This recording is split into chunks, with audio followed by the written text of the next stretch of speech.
our brothers and sisters in Turkey will reciprocate their genuine and sincere support towards their war of independence in a manner beyond imagination. And today, under the dynamic leadership of President Eردوان, Turkey has been completely transformed. Its economy, a vibrant economy, most modern technology, at par with European standards. Not only that, President Eردوان, his voice is the voice of the Ummah. He speaks for the oppressed people of Gaza, Palestine and Kashmir with fullest force at his command. And of course, Pakistan has always joined its voice with his voice for the freedom of the people of Gaza and Kashmir.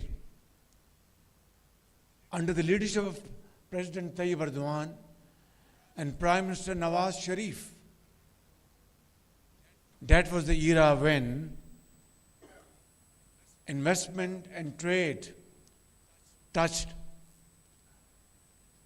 a very high point in our history of friendship and brotherhood. Ladies and gentlemen, today I see in front of me chairmen and presidents of business houses, chambers, traders, investors, entrepreneurs. We had committed that together we will achieve a target of $5 billion volume of trade, bilateral trade, but unfortunately, it is still a long way to go. Today we signed various MOUs and agreements, but the more important point is that we have to now convert them from paper to action. And in that, I am fully committed to support all your efforts, whether it's B2B or G2G. And I want to assure my Turkish investors and businessmen that, like in the past, or more than ever before, I will be there and my team will be there to assist you and facilitate you to invest in Pakistan or import from Pakistan, export to Pakistan. And for this, I will act as a Chief Executive Officer of Pakistan as far as Turkish businessmen are concerned.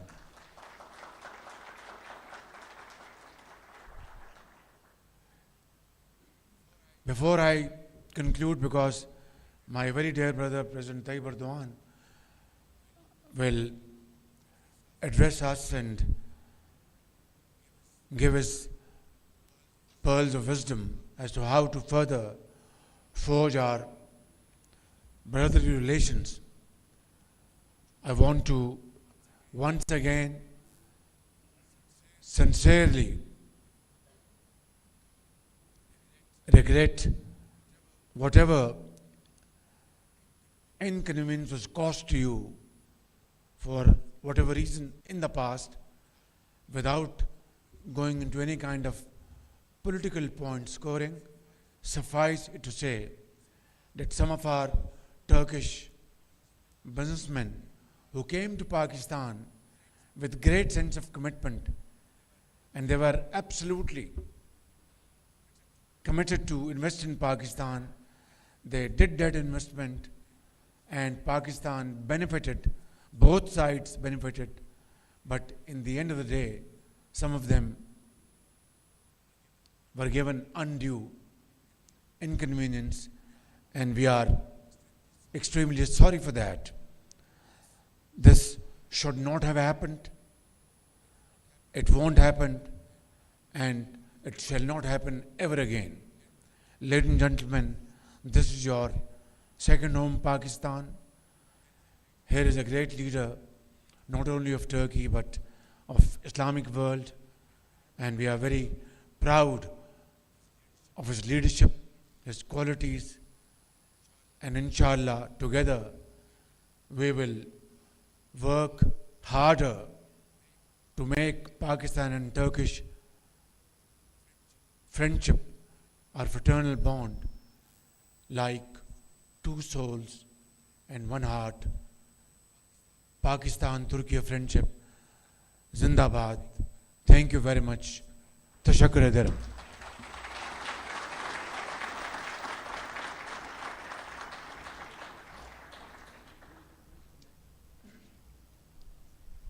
Let me have the pleasure of inviting my very dear brother, President Erdwan, to address the nation.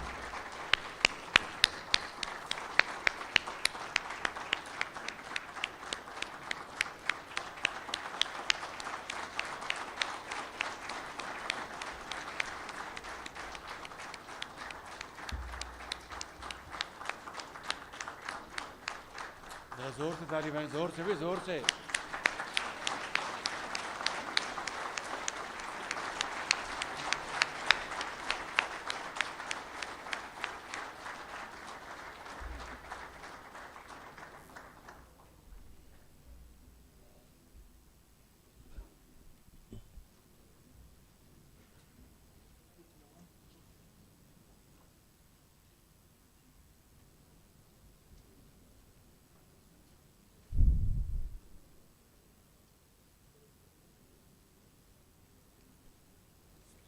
Bismillahirrahmanirrahim.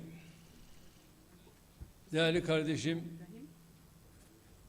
Başbakan Nawaz Şerif, Sayın Bakanlar, Türkiye ve Pakistan iş dünyasının değerli temsilcileri, muhterem kardeşlerim, Esselamu Aleyküm ve Rahmetullahi ve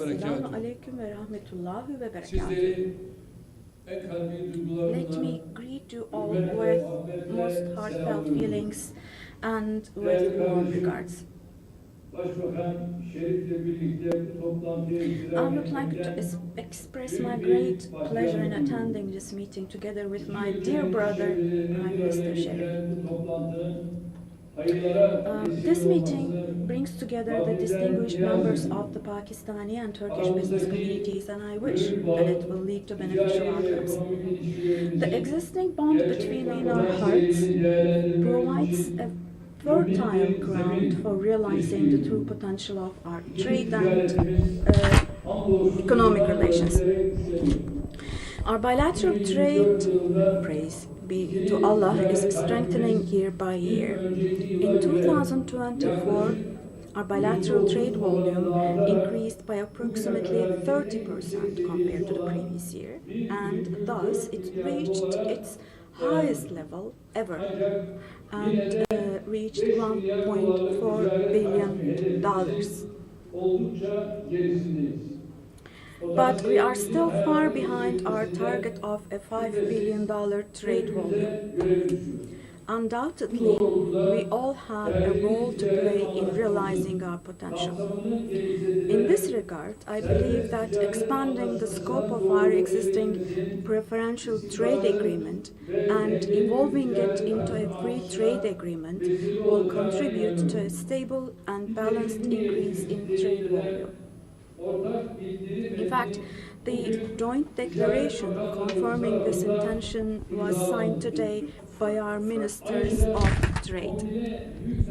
Additionally, we need to improve combined freight transportation, ensure diversity in transport options, and make progress, particularly in road and rail transportation.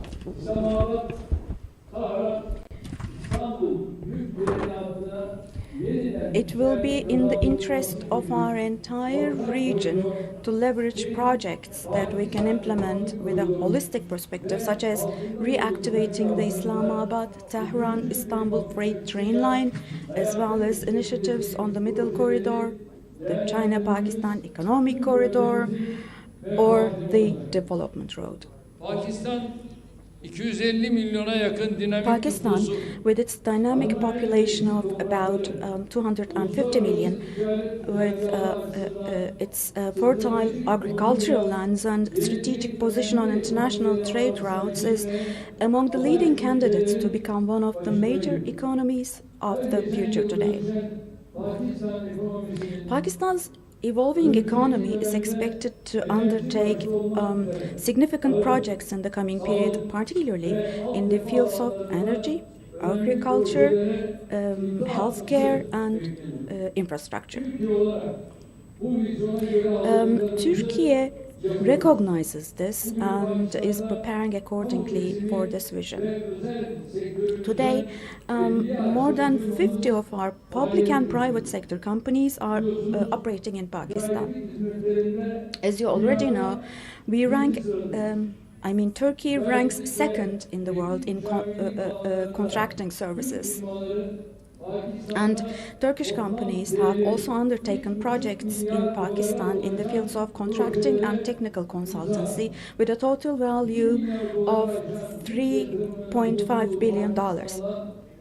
With Turkish investments in Pakistan exceeding $2 billion, we hope to further increase mutual investments.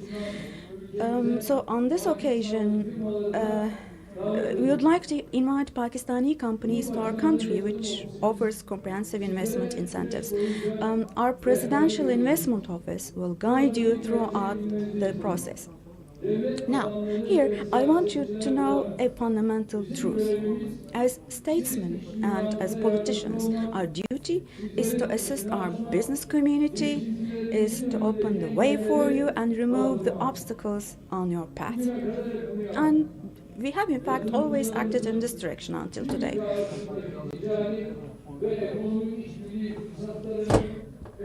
We have provided every kind of support to ensure that you make the most of the trade and economic cooperation opportunities between our two countries. And praise visible progress in a short time through our joint efforts. God willing, inshallah, we will reach much better places.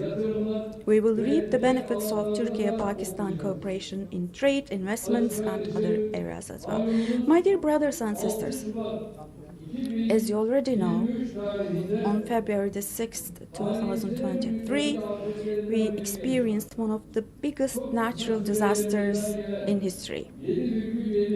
In two earthquakes of magnitude 7.7 and 7.6 respectively, that occurred consecutively in a very short period, 53,000 of our people lost their lives. But as in every period of our history, during these difficult days as well, we felt the support, the prayers, and the solidarity of the Pakistani people with us, starting with the first day onwards. I would like to once again express my gratitude to the people of Pakistan through my dear brother Sharif here. Just as you stood by us, we will also, without hesitation, continue to come to your aid in your times of hardship. Arkadaki insanlar konuşmamalılar. Last Thursday marked the second anniversary of the earthquake. I want to tell you the following. Now, despite the earthquake's direct cost to the Turkish economy reaching $104 billion and its indirect cost reaching $150 billion, currently we are rapidly healing our wounds. Despite the earthquake, we continue to advance confidently toward our goals in the economy, production, employment, investment, tourism, and the defense industry. In less than 2 years after the earthquake, we have handed over the keys to the 201,000th housing unit to our citizens whose homes were destroyed. By the end of the year, we plan to build 252,000 more housing units, God willing, inshallah, overcoming this heavy burden.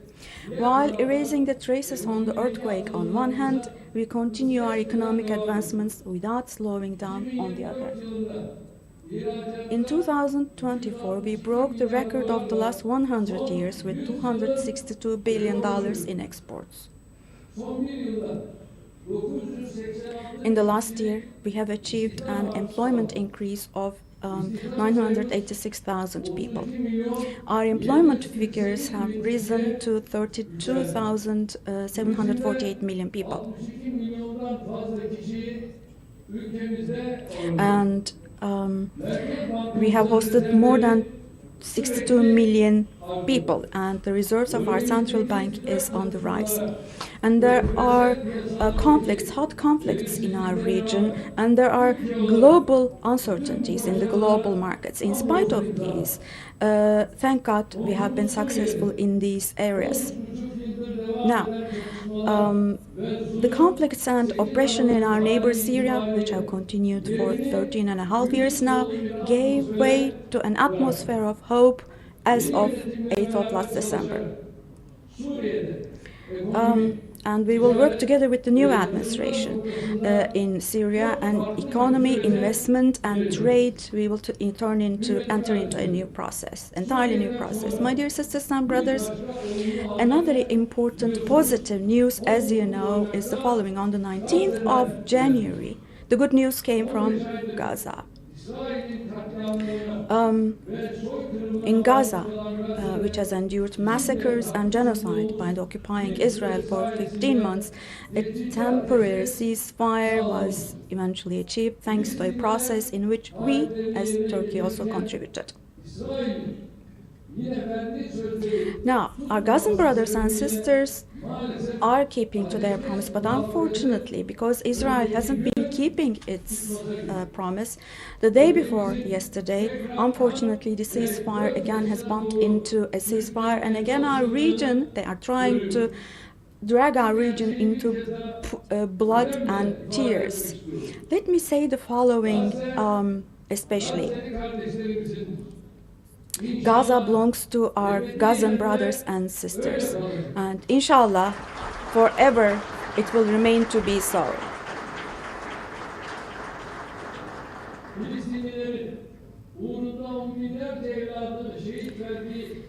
Tens of thousands of Palestinian sons and daughters died, and you cannot negotiate that piece of land.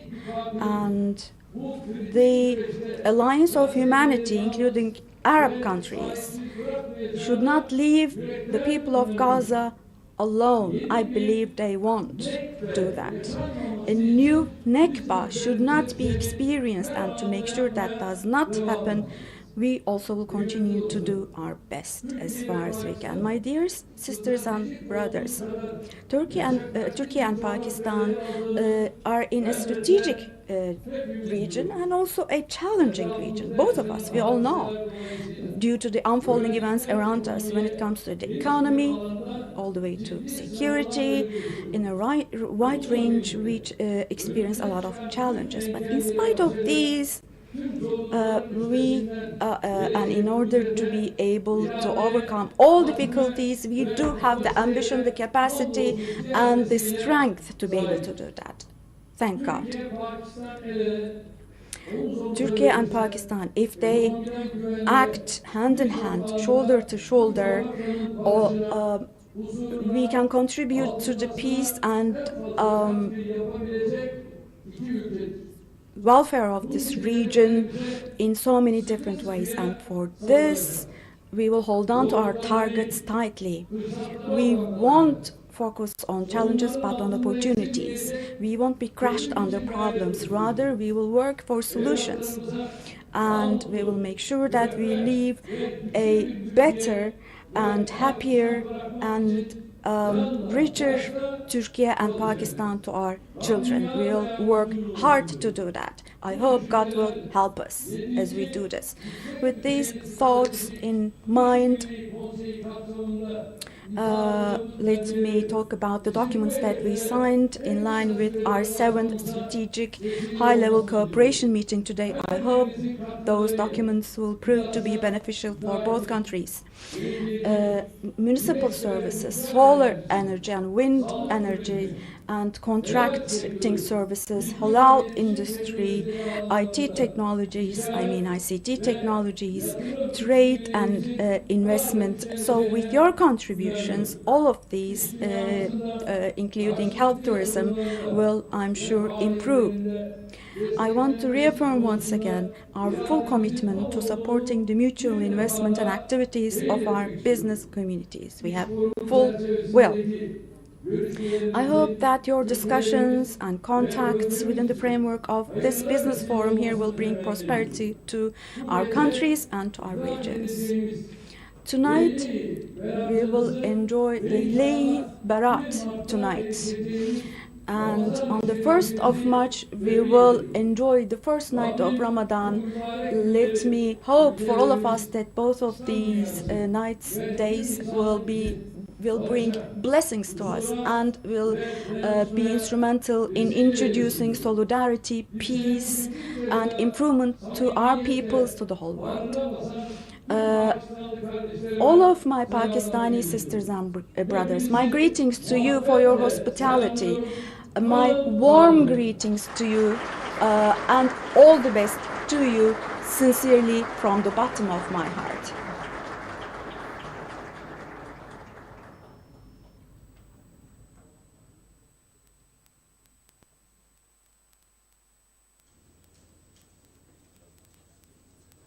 Thank you, Excellency, for your visionary address and unwavering commitment to strengthening Pakistan-Turkey relations.